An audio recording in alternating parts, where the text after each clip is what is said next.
Coming up next on Another View, it's probably a fairly universal dream. You grow up, get married, have children, and look forward to the day when they grow up and have children of their own, and you can spend time spoiling your grandkids. But what happens when life gets in the way, and you find yourself a grandparent raising your grandchildren? What happens to the family dynamic? What are the special challenges grandparents face? Where do you turn for help? We have some answers for you today from our experts, Kathy Dial and Mitzi Glass, plus some real-life experiences from grandmother Sharon Felton. We're talking about grandparents raising grandchildren right after this news from NPR.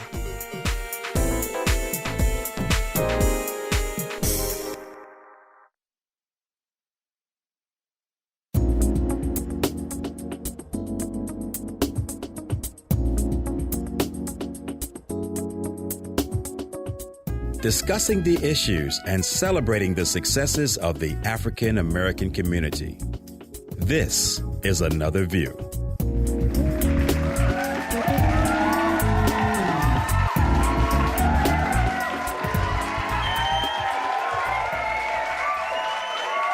And good afternoon, everyone. I'm Barbara Ham-Lee. Welcome to Another View. We're going to be talking about grandparents raising grandchildren today on the show. But before we get started, we wanted to say a special congratulations to Norfolk State University, Dr. Tony Atwater. At this moment, giving his inaugural address, he is the 5th president of Norfolk State, and all week long they've been celebrating his inauguration as president of that university. And then this afternoon, the NSU men's basketball team. Yes. Luckily, hopefully, they will be victorious. They are in Omaha, Nebraska today and will compete against the second-seeded Missouri in the second round of the NCAA tournament. Tip-off is at 4:40 this afternoon, and you can watch it live on TNT and also listen live on WNSB 91.9 FM radio. And then the Lady Pirates over at Hampton University. They also are at the NCAA. They will be playing on Saturday, tomorrow, in the first round of the women's NCAA tournament. And that game will be televised live on ESPN2, streamed live on ESPN3.com, and radio coverage will be available through WHOV 88.1 FM. Tip-off is at 1:30 tomorrow at the Ted Constance Center right here in Norfolk. And then congratulations to VCU. I mean, I tell you, our colleges in Virginia are just doing it. They won last night. 12-seeded Rams pulled off a 62-59 upset of the 5th-seeded Wichita State. For last night, they set a new school record of 29 wins. So congratulations to them. And then finally, we want to also say congratulations to Bill Griggs and the Young Audiences of Virginia. Congress designated this week as Young Audiences Week, and we're so fortunate to have this program in our area. Bill tells me that Young Audiences of Virginia places professional artists every week in schools, and they use the arts as teaching tools to make concepts in math, science, literacy, bullying, and multicultural studies easier. So congratulations to Young Audiences of Virginia. Okay, so what would you do if you were perhaps retired, enjoying the second season of your life, kids grown and gone, and suddenly you find yourself being an active parent all over again? We're talking about the growing number of grandparents who find themselves as primary caretakers of their grandchildren. And there are some reasons why the numbers are growing. We have some experts with us to share some insight on this family dynamic. Please welcome Kathy Dial, Director of Youth and Family Services with Catholic Charities. Hi, Kathy. Good afternoon. I'm glad to have you on the show. Thank you. Mitzi Glass, who is a licensed clinical social worker and works with CHKD. How are you? I'm doing fine, thank you. Good. Thank you so much for joining me. And Sharon Felton, who is living this dynamic every day as a grandmother who's raising her granddaughter. How are you, Sharon? Fine, Barbara. How are you? I'm doing great. And you also work over at ODU. Yes, I do. That's fantastic. So thanks so much. I have to tell you, ladies, when Lisa and I, Lisa, our producer, and I sit down and we kind of discuss topics that we're going to talk about on Another View. Sometimes, particularly with social and health issues, we do what we call the pneumonia test, because the African American community oftentimes is so disproportionately affected by a particular topic or a particular social ill. And we were surprised to find out that according to the 2010 census, 51% of grandparents who have grandkids living with them are white. That's up from 46% in 2000. 24% are Black African American, down from 28% in 2000. And 19% are Hispanic or Latino, down slightly from 20% in 2000. And then we said, well, we wonder if, as the census takes its numbers, if that has anything to do with the legal ramifications of raising a child. Because a lot of times in the African American community in particular, people will just kind of take the child in, and they don't necessarily go through the legal process to do that. Kathy, I'd love to hear your perspective on that. Well, as I work with grandparents and I do some research on them, I agree with you. Sometimes people just take their family in, and that's how they raise them.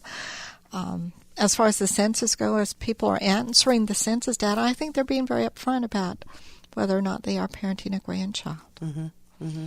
So do you find that do most grandparents decide to take that legal route, or do you think it depends on the circumstance? It depends upon the circumstance. The grandparents that I'm working with through our agency and through other avenues, most of them have gone forward and have sought out legal custody. This makes it easier for them to enroll a child in school, obtain medical treatment, also obtain other benefits. Mm-hmm. Mitzi, I see you shaking your head. Do you agree with that? Oh, yes, I do agree. Particularly at Children's Hospital, one of the things that we find is that in order to sign for a child to be treated, there's that whole custody piece. It's not impossible, but as you said, Kathy, it makes it so much easier when the custody piece has been handled, which is a legal. You have to go to court to do that. Sharon, in your situation, did you take legal action in order to, in terms of raising your granddaughter? I did take legal action, and it happened to me. Fortunately, my granddaughter got a temperature. It was high temperature, and I took her to the urgent care. Got there, and they would not see her because I did not have legal care, legal custody. And at that particular time, it was impossible to place her on my insurance. And that was a battle with me also, nor was I taking any kind of public assistance. So then from there, I took legal custody, which allowed me to put her or place her on my insurance. Mm-hmm. I want to get to a story first of a grandmother and kind of how she found herself in this particular situation, and then we'll talk a little bit on the other side. Let's hear her story. It was an adjustment for all of us. When I initially came to understand that I was, in fact, going to have to raise my grandchildren, I talked to them and I told them that we were going to do this thing, but it was going to take everybody's cooperation. For Kathy Gaylord, the adjustment meant putting her plans to move her PR firm from Wisconsin to Virginia on hold. She would move to Virginia, but the only people she'd be managing would be her grandson Tevin and her granddaughter Bobby. There was no way I could start a business or pursue a business with two children. So basically, everything that I had planned for myself, I had to give up. When Tevin first came to live with Kathy, he wasn't passing any of his classes, and his sister Bobby had behavioral problems. Kathy had her hands full. She says at the time she didn't even know there were support groups for grandparents. I joined Grove Church, and I found out that they had a group called Grands. And just going to that very first meeting with other grandparents who were raising their grandchildren really helped me realize that I wasn't alone. And I felt like I finally had an affinity group that I could talk with, and they understood how I felt and what I was going through. According to the 2010 census, Kathy is one of more than 60,000 people in the state of Virginia currently raising their grandchildren. In some cases, it's temporary. For example, if the parent is ill or in some type of turmoil. In others, it can be permanent, such as in cases of substance abuse, incarceration, or death. Kathy became legal guardian of her grandchildren as a result of her daughter's mental health issues and struggles with drug addiction. She says once she joined the grandparent support group, she felt a weight had been lifted. You're not alone. You do go through different emotions, anger, feeling sorry for yourself, just challenges, because realistically, this isn't what I thought I'd be doing at this stage of my life. But the rewards have been good. Tevin went from not passing at all to honor roll and graduated from high school in June of last year. Bobby transformed from a tantrum a day to a mature 13-year-old who's in the gifted program at her middle school. Tevin, who's now 19, had this to say about being raised by his grandmother. Just keep your head up. I know it's going to be hard at times because y'all might disagree on some things, but in the end, it's going to turn out good for you, and you're going to be glad that your grandparents took you in. And Kathy offers this advice to others who may find themselves in her situation. Take some time for yourself. You can't forget about you. For Another View, I'm Lisa Godley. Sharon, I kind of watched your face as you were listening to that story. You could relate? I can relate. Can you tell us about your story a little bit?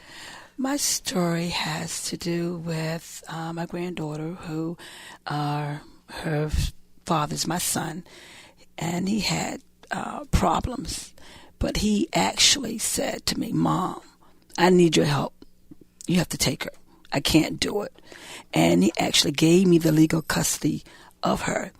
But by that being said, she also struggled, my granddaughter, because she felt that she had been abandoned. She felt resentment because she felt that she wasn't loved. But with the help of my family, my two daughters and my other son, we all pitched in because I made it a family project or a family adventure. Even my husband, we took on this task of raising her. And I've had her ever since she was 6 months. Wow. How old is she now? She's 16 now. 16 now. Oh, that's fantastic. She's graduated from high school, and she's getting ready to attend. And another thing, I found that interaction working with her, and there were moments that it was doubts on my own and fears on my own as to what could I do? Am I doing the right thing with her? Because it's a whole new generation. It was different. So it's very different from when you were raising your own children. Very much so. Can you give me an example of how? Well, even my mannerism in talking with her compared to talking with my children, totally different language. And this generation speaks more with a body language, and you really have to emulate what does that body part mean when you're speaking to me. Your eye, what does that mean? It's like sign language. Matter of fact, she and I both were getting ready to take a sign language class together. Wow. So you found something to work on together also, which is great. I tell you, is that a normal dynamic though in terms of? I'm just smiling because I'm thinking about the young people that come to my private practice and who've come with their grandparents, and when you said there's seemingly they speak a different language and the body language. So what kids now see as not disrespectful in how they interact with adults. Even my generation, my mother would not, totally would not allow me to speak in the ways that some of these kids speak. But for them, it's not disrespectful. So for grandparents, like you say, who are in a totally different generation, it's almost a different language. Mm-hmm. The eyes and I was just smiling when you thought the movement of the body, that for them, it's not disrespectful. It's how they communicate. It's interesting because Lisa and I, when we were talking about this, we were both saying how, I have a granddaughter and Lisa's mother helps her with her kids. Mm-hmm. And we were talking about how they are something that they may do that we would get punished for immediately. Mm-hmm. And then the grandparents say, "Oh, that's all right." And so we go, who is that person? Yes.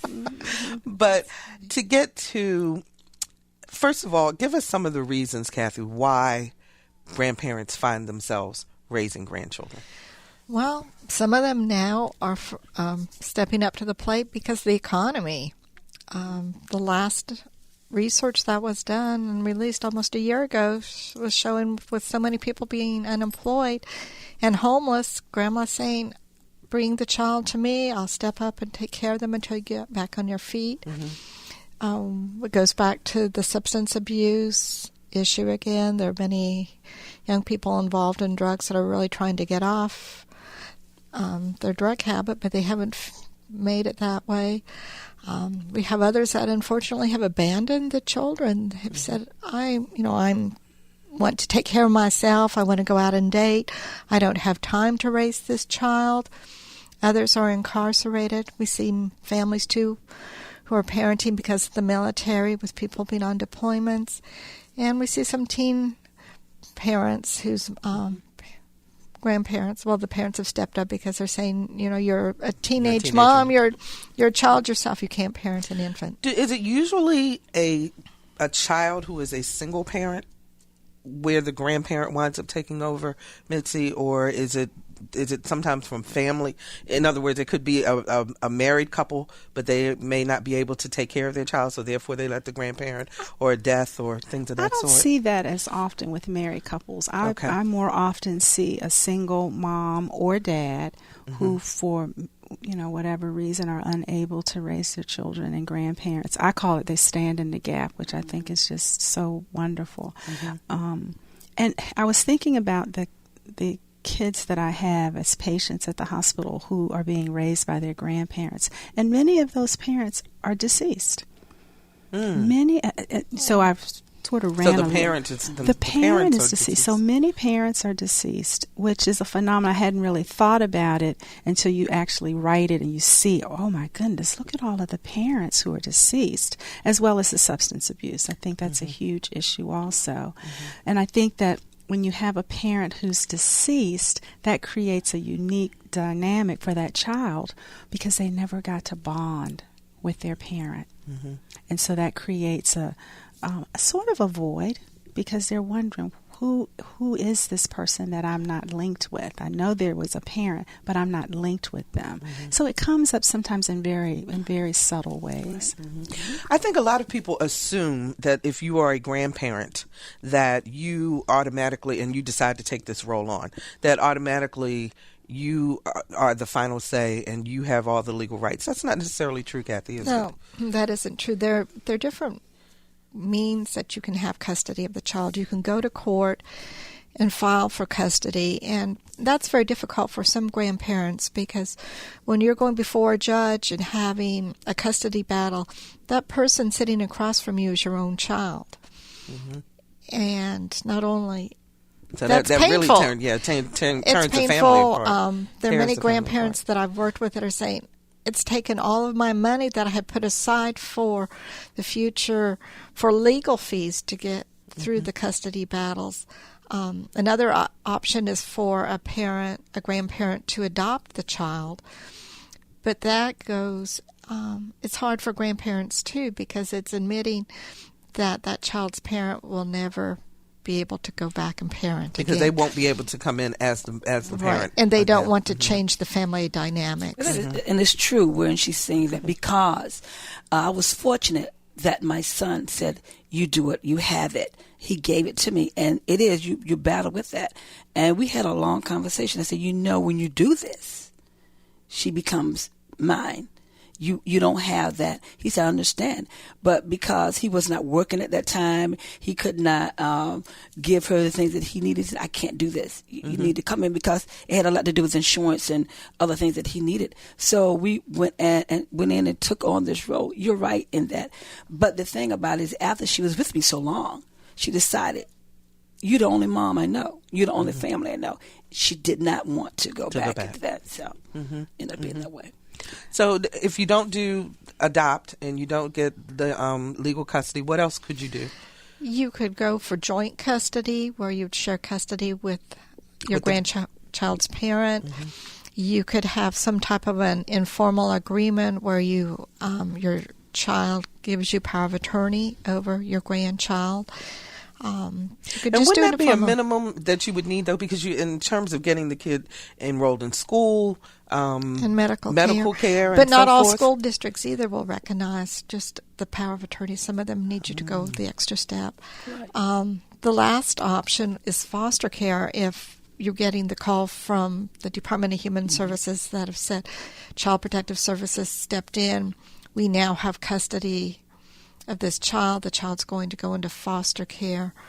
Look at one of the options of qualifying as the foster care parent for this child. Even though you're the family member. Sometimes that's an option. Wow.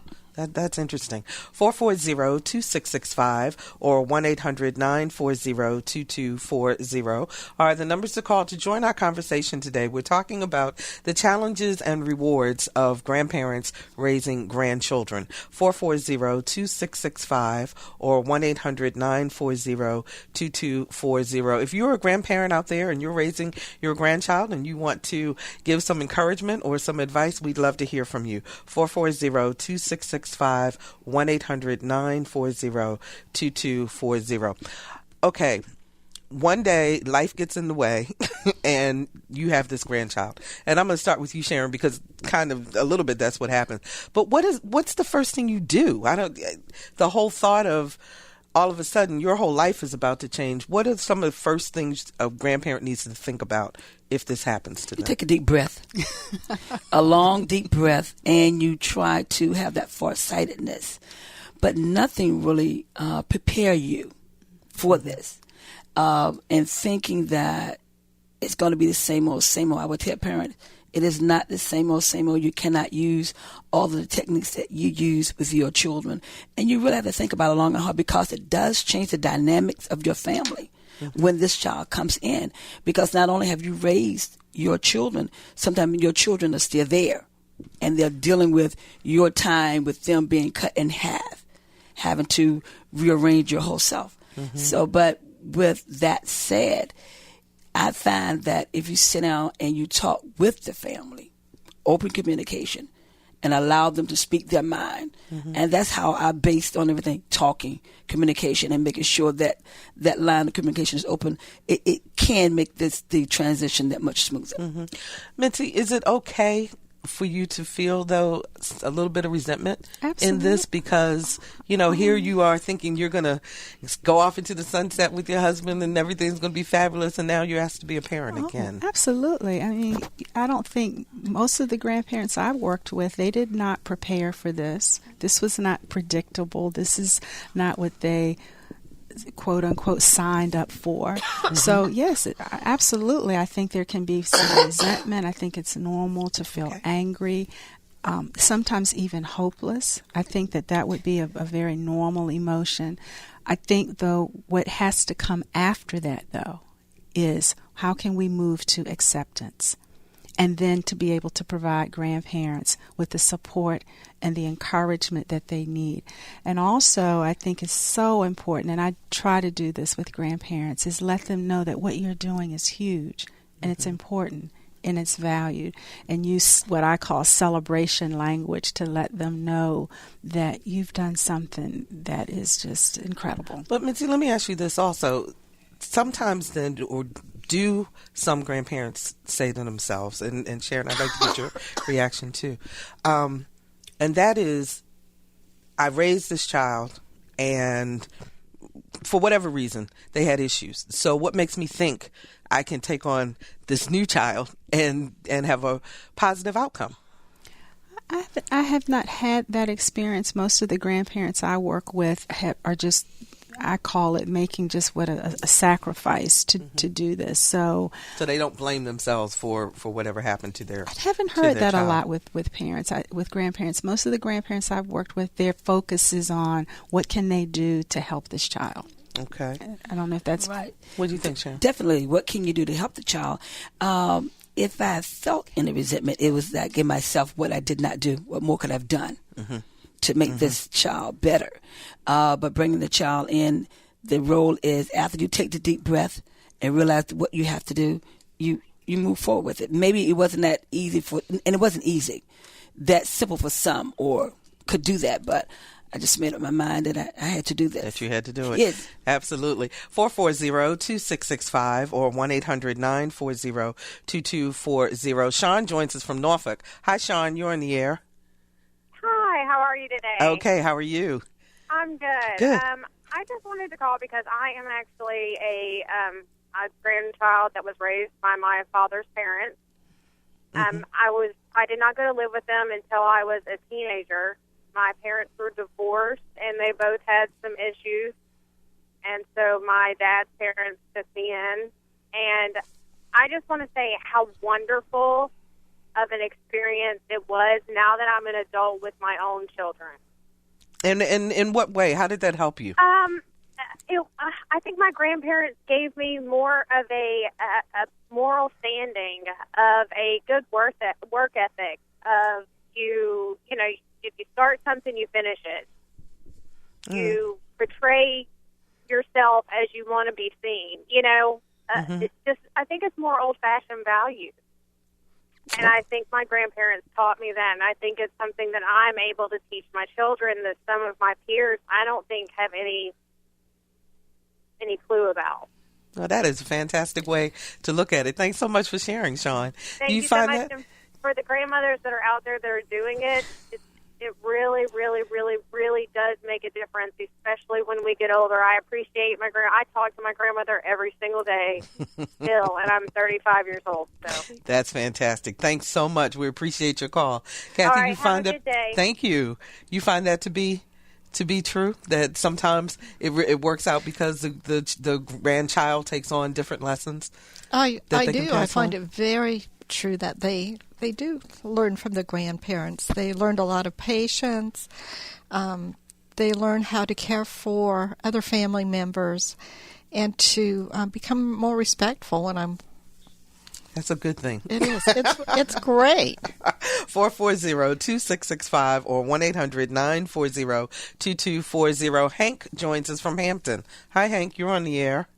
Yes, I was actually raised with my grandparents. My mother was a single mother, and I lived with my grandparents, and I thought that was really the way you were supposed to grow up. My daughter had a young son at 19 years old, and there was never any question that we would help her. Actually, I was sort of disappointed because I wanted her to go to college, but a Portsmouth City councilman explained to me how he helped his niece, and it just put everything in perspective for me. And in fact, it was great because I never really had a son, and my grandson became the love of my life. He was the total focus of my wife and myself, and to this day, he still is, because she's out in San Antonio, Texas, with my grandson and my granddaughter now. So it was a tremendous experience for us that continues to this day. Hank, I want to ask you a question because, and a question I was going to ask the panel too. In all the research on this topic that I've done, they mainly talk about the grandmother. Give us your perspective when this first happened in terms of what you were thinking from the grandfather's perspective on how this was going to change the dynamic between you and your wife. Really, we looked at it together. My wife was already on board, and she told me I needed to get on board. So I looked at it and said, well, and I was really sort of disappointed because I had high hopes for my daughter to go to college. Mm-hmm. But we just refocused on what the real mission was at that time, and it was to bring everybody together as a family and provide my grandson a real strong, solid family, sort of like what it was for me when I grew up, because my grandfather was my father. So I didn't see anything wrong with that. I just had to get rid of the idea that my daughter was not going to be going to college. But let me tell you, because we did help her, she was able to go to college, exactly Fantastic. Like the Portsmouth City Council explained to me that he did for his niece. And that's exactly what happened. Fantastic. Thank you so much for sharing your story with us, Hank. We appreciate it, and good luck to you. Take care. Sharon, you agree with that? Did you and your husband kind of have to go off in the corner and have a conversation separate from the rest of the family? Went off into the corner, had a conversation, came back, and he was right on board. But I think as my granddaughter got older and he began to experience the teenage life again, he had questions. He said, I've already lived this.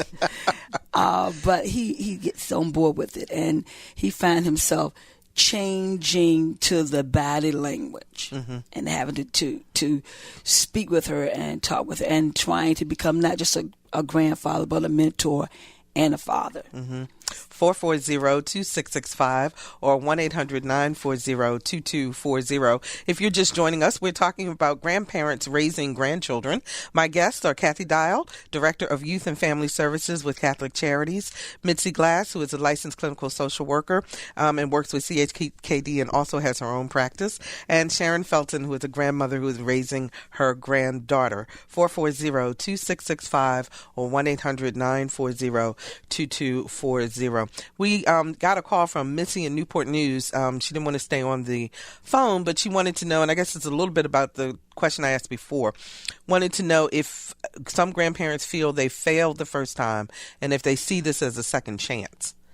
And so to reverse it, not that I can't do this, but this is a second chance for me to do it even better this next time around. What do you think, Kathy? I think so. I think some of them do think they failed the first time around and that they're going to do things differently this time. When I talk to grandparents, they say, I am parenting differently this time.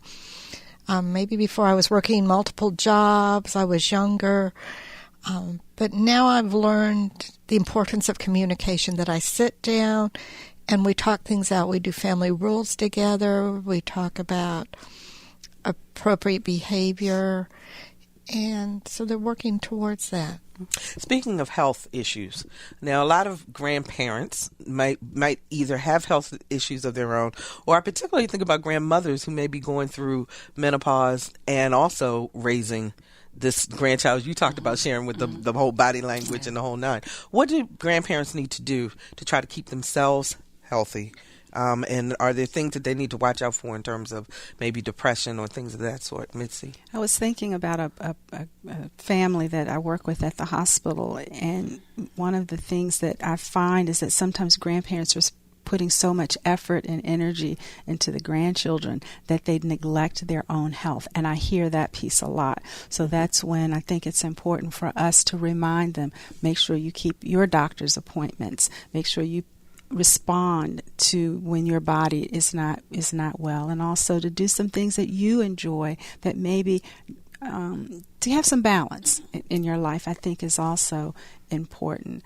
So making sure, again, that they take care of their own health is so important. One article I was reading even said that they find that they may get healthier as the process goes along. You agree with that? I do. And in my community, we have come together with other mothers, grandmothers, and what we do, we are the checker or the person that observe what is going on with you. You need to check that out because we overlook our own health. And there's a couple of mothers that I speak with that are grandmothers that are taking care of their grandkids. And when they're feeling out of sort and things are going on, I found this not or whatever, we are the ones that keep on saying, you need to stop and check that out. You need to go do that. And we keep that in check. And we find ourselves taking on the role of being in an extended family, giving that grandmother time to do what she need to get done. Take a day. Take a minute and do what you need to get done. So, do people talk to you all about also their friends and that dynamic? Because, you kind of grow up with friends that are your age and that you all have your kids together and, everybody kind of walks in lockstep. And now all of a sudden you've got to look for a babysitter when they can go to the movies whenever they get ready. Talk to me a little bit about that, Sharon. But, listening to Kathy talking about, and you talking about the numbers that of the African American family, politically or legally, that concept has always been in our community, but we called it extended family. Exactly. And we worked with it and around it. So when we saw someone needed help, we reached out and did what needed to be done. As far as my own benefit or my own recreation, I stop and I do take time and I'll call someone and say, look, I need a minute, need a break. Can you get that to me? And that's what we need to do. You need to find out, your own self. And I tell them, you know yourself better than I do. But we are the keepers of them also to make sure that they do that. Kathy, within the Catholic Charities within your group, you have a support group? We run a support group. We're getting ready to start 2 new ones. We're looking for a location in Norfolk and also one on the peninsula. because it's very important for grandparents to be connected. You talked about what happens when all of a sudden you go from being grandma to a parent again. Well, that friend doesn't want to see your grandchild at the dinner table when you're going out. And you don't always want to talk about what's going on within your family or the child's parent with your friends. So when we run support groups, it's an opportunity to share things that go on in the home, maybe good things, but sometimes the frustrations, and to talk to someone else who can say, yeah, I understand that. I had that same thing happen at my house. So support groups really work? I mean, some people just go, why would I go and sit down and talk to a bunch of strangers about my problem? I mean, do they really, are they able to connect? Yes. The people that go there, we've had support groups since 97, and some of the same grandparents are still going because they've made that connection. That's perfect. Do you agree? They do work. They really work, because you think no one else is going through this situation or this craziness with me. But when you hear others talking, I had this situation, and it make you put you on a common ground, and you're not sit out alone or feeling alienated. And it does help, support groups and talking with someone. Okay. Let's see. Cheryl joins us from Suffolk. Hi, Cheryl. You're on the air. Hello. Hi, you're on the air. Good morning. Actually, afternoon. How are you today? Doing good. What's your question or comment? We have an interesting family dynamic in that my younger brother died a few years ago, leaving 2 teenage sons and an incapable mother. And subsequently, my father died last year. So I sent the older teenager down to help her out and live with her. I thought it would be a good experience for both of them. However, he's very emotionally immature.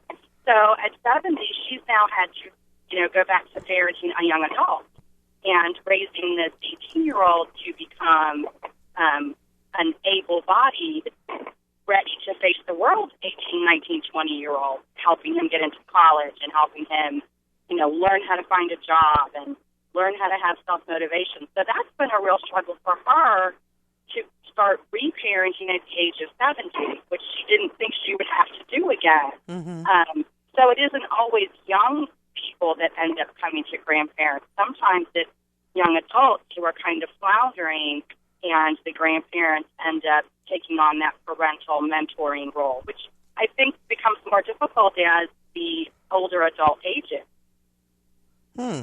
That's an interesting dynamic, Kathy. What do you think? She's entirely correct. It is. It's difficult because you have this 18-year-old that wants to be an adult, that's probably very angry over what's going on, maybe has their own grief and loss issues. And grandma, maybe who's 70, was raised at a time when I tell you to do something, I expected you to do it. And then now this 18-year-old's in a whole different lifetime where I want to be independent and I don't want to listen to you. That's interesting. I want to ask you, Sharon, about how much you tell or told your granddaughter and at what stages. In other words, how do you talk to your grandchildren about what's happening and why you're the parent now?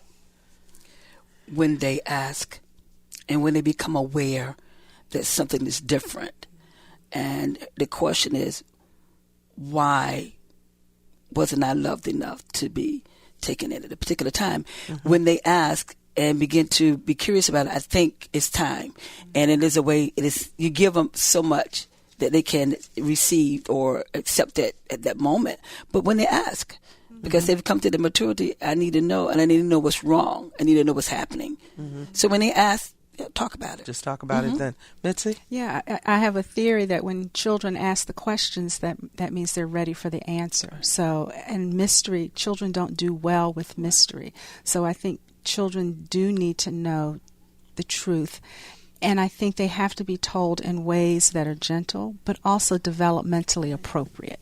So what you might say to a 13-year-old who's asking questions is going to be different than how you would respond, say, to a 7-year-old, because developmentally they're different.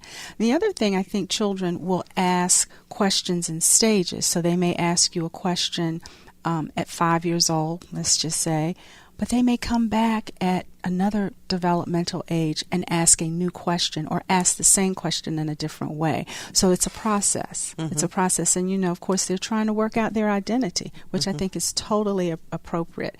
And grandparents have to know that it's okay. But please be honest. I don't think it's good when parents are not honest. How do you handle the dynamic if the child and the grandchild are living in your home, and there's, especially a family that decides not to go the whole legal route and, legally adopt and so forth? How do you handle the dynamic of who's in charge? So for example, say, Sharon, let's use your son as an example. Suppose he wanted to discipline your granddaughter in X way. And I know this didn't happen with you because he said to you, Mom, go handle it. But if that were a dynamic where you might say, do this, and the child, the parent, says, do that, how do you manage that dynamic so that you're not confusing the grandchild? Communication. But like you said, with that said, it has happened. And I said that you trusted me enough to give me custody. You trusted me enough to say that I could do this. Raised you. You're not dead. You're doing pretty good. I think I can handle this because, and I let them know, when you do this, you're confusing the child. They're getting mixed signals. Mixed signals, and plus, if you're not careful, they will manipulate you in your decision and what you're doing. They know how to manipulate. And you have to be on top of that manipulation and bringing it home right in on it when you see it happening and discuss it and let them see this is the manipulation strategy and let's work it out. If you want this child to be whole and wholesome, let's do it together. Mitzi, you want to add to that? Yeah, I think you're exactly right. When you said communication, I think that's where it starts, and making sure that you've created some reasonable limits and boundaries. I think flexibility is also important. And I think kids, if their natural parents are involved, I think that can be healthy.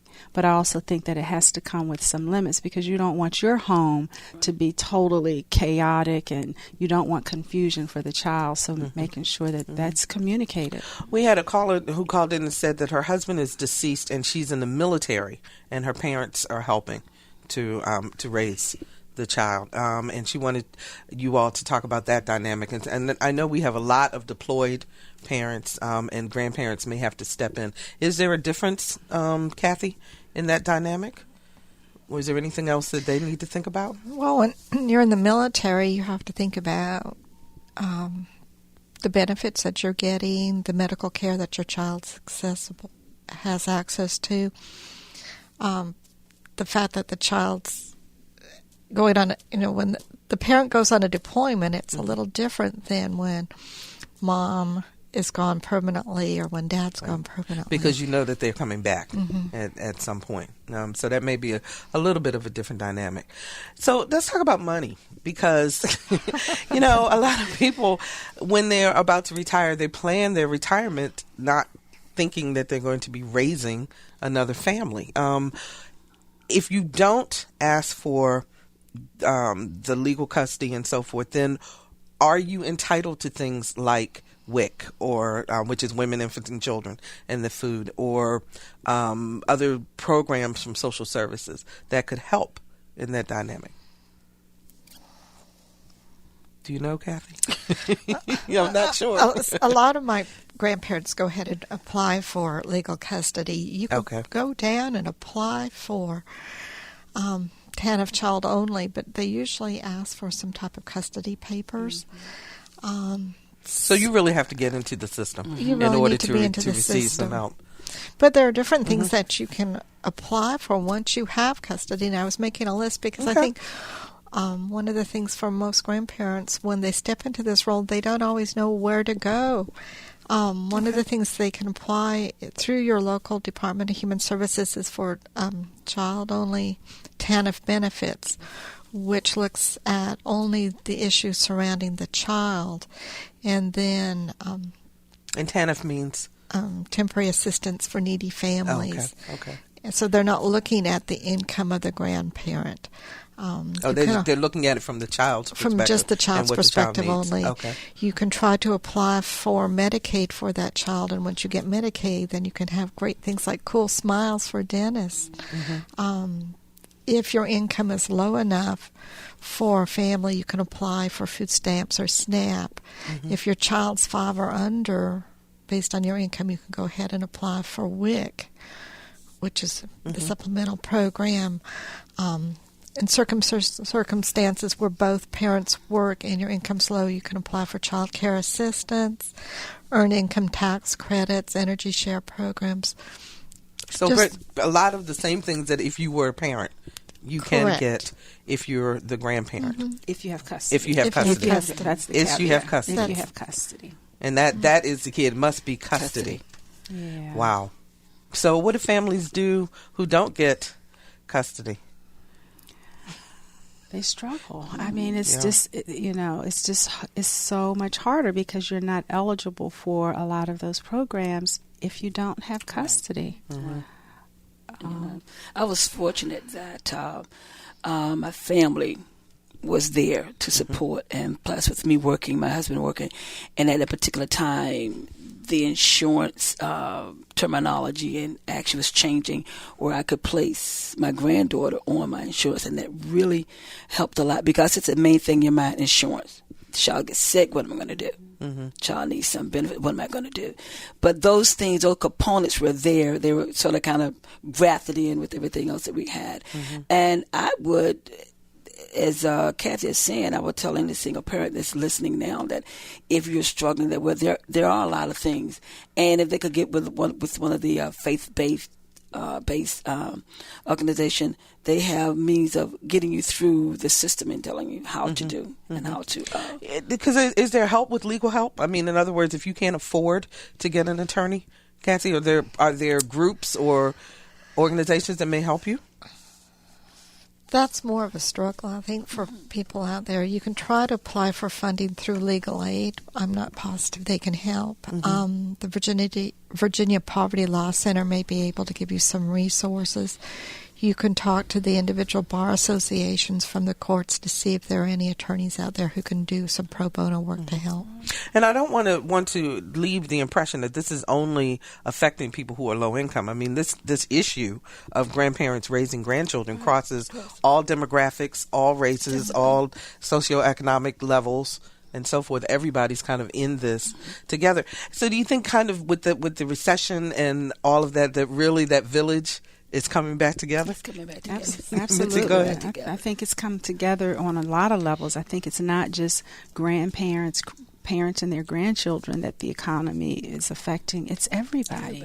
It's everybody are affected by the economy. And so the village is just important. For nothing else, just the encouragement. And those informal support systems that, especially in the African American community, that we've always relied on. And when you said faith-based, it's so important, so important. So much of my support is through my church. We have a wonderful church service, but the other part of that, my friends, everything, my So it sounds like one of the keys, though, is to be willing to reach out, right, and to ask for help, right, to not be isolated. Yeah.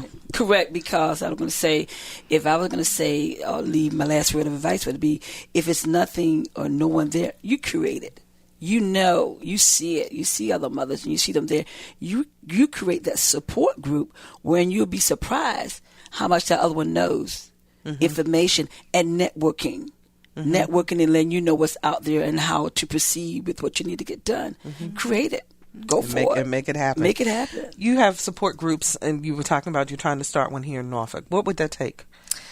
Right now, we're just looking for a location.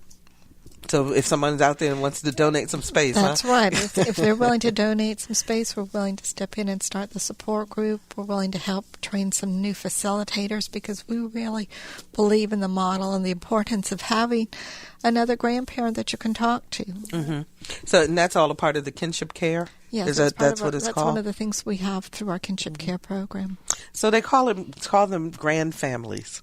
which I just love. I mean, because it feels like it's just so inclusive. Do you think that this trend will continue even after we come out of this recession? Oh, yes. Absolutely. Yes. Absolutely. Yes. As long as parents still, death is still going to continue, substance abuse, because I think even after we come out of the residual, there will be persons that still are feeling the residual effects of the recession. So, I think it will continue. We didn't even talk about parents who were incarcerated also, which becomes another dynamic in terms of why they are. Okay, we've got about a minute left. I would like for each of you to give a word of encouragement to a family that may be going through this. And I'm going to start with you, Sharon. Thank you, Barbara. As I said before, that mothers that are out there, there is hope. And when you find yourself in a situation such as this, reach out to the faith-based organizations that are there. And again, you see other mothers, which we've created one of these community within our church, mothers, grandmothers raising children, and we sort of kind of connect there. And we're there for each other. Create that support group. Okay. All right, Mitzi. I would just like to celebrate grandparents, grandmothers, grandfathers, and just say thank you for all that you do. And a lot of children would not have the success that they have without you. So thank you. That's beautiful. And you got the last word, Kathy. And I would like to thank them, too, for doing a great job. I see successes in the grandchildren. I see successes in the grandparents. And that if there's always help out there, and reach out if you're in that position. Thank you, ladies, so much for joining me today. I really appreciate it, and we'll be right back.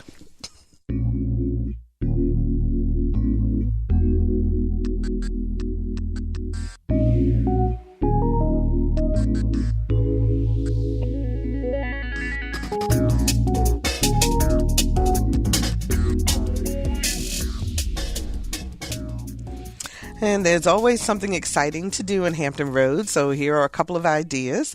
There's a riveting new play in town called Any One of Us, Words from Prison, a groundbreaking collection of monologues written by women who are or have been incarcerated. The play makes the connection between women in prison and the violence that brings them there with honesty and sincerity.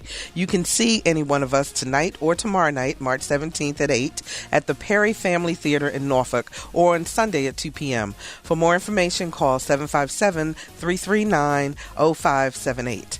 All aspiring teen actors, listen up. Director Leslie Rainey is holding auditions for a live radio program called Pastor Had Enough's Kids. They are multiracial roles for males and females 14 to 19 years old, and you must have an excellent speaking voice. Auditions are tomorrow, Saturday, March 17th, from 11 to 1 at 2nd Calvary Baptist Church in Norfolk. Call 757-749-9373 for more information. The Urban League of Hampton Roads and Platinum Professional Group invite you to their next Women of Power Luncheon on Thursday, March 29th at noon. The luncheon will be held at the Chrysler Museum and will include a guided tour of 30 Americans by the curator of modern and contemporary art, Dr. Amy Brandt. 30 Americans is a major exhibition of 30 important African American 20th century artists. RSVP by March 27th to 757-627-0864. And on March 27th through 29th, the Virginia Advisory Council on Military Education will hold its 2012 Training and Professional Development Symposium at the Hilton Virginia Beach Oceanfront Hotel. This group's mission is to support and secure military members and their families' future through education, technology, personal, and professional development. Visit vaacme.org for more information. You can find all of these events and more on our website, anotherviewradio.org. And that's our show for today. For producer Lisa Godley, audio engineer Perry Smith, who answered Megan Herrera, who answered our phones. I'm Barbara Ham Lee. Thanks for joining us. Next week, we'll be talking about ways to help kids who have dropped out of high school. We'll see you next Friday at noon for Another View.